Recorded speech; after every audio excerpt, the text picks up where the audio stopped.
কত ভোগান্তি তৈরি হচ্ছে দেখুন দর্শক, কিভাবে ঝালাই দিয়ে রেখেছে যাতে ব্যাটারিটা না খুলতে পারে এর জন্য।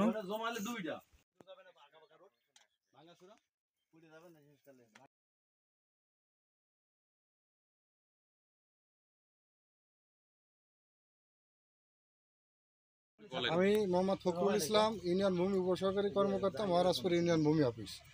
আমি ইউনো স্যারের মেসেজ পেয়ে আমি মাটি কাটার এসে আজকে সাক্ষী ছিল কোর্টেতে আমি সরাসরি আপনাদের সাথে নিয়ে এখানে চলে আসছি। এখানে আসার পরে ড্রাইভার গেলে পাইলাম, ড্রাইভার আমার দেখে দৌড় মেরেছে যার মতো। গাড়ি দিয়ে এখানে এসে জানলাম যে পুকুর আসছে গিয়ে, জমি আসছে গিয়ে ফজল মিয়ার বাড়ি কুলবাড়ি, আর মাটি কাটাচ্ছে সাজেদুল মিয়া।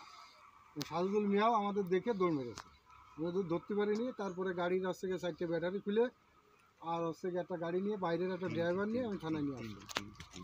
আর কয়টা গাড়ি চাবি নিয়েছেন?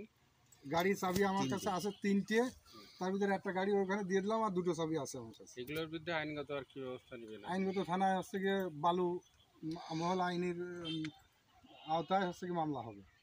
এবারে আপনার সদর থানা পুলিশ সহযোগিতা করেছে? হ্যাঁ, অবশ্যই। কিভাবে করেছে? তারা আমরা ইউনো স্যারের কাছে বলার পরে ইউনো স্যার ওসি বললো, ওসি বললে পরে নলডাঙ্গা ক্যাম্পের এসআই সাথে সাথে তাৎক্ষণিক এখানে চলে আসে। আচ্ছা, মজলেম ভাই, আপনি এসে কি দেখলেন? আমি এসে দেখলাম যে নায়েব ভাই আপনার সাথে আছেন।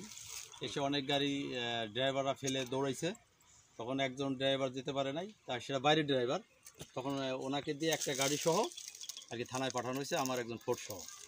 এখন নায়েব ভাই যে আইনগত ব্যবস্থা নেবেন।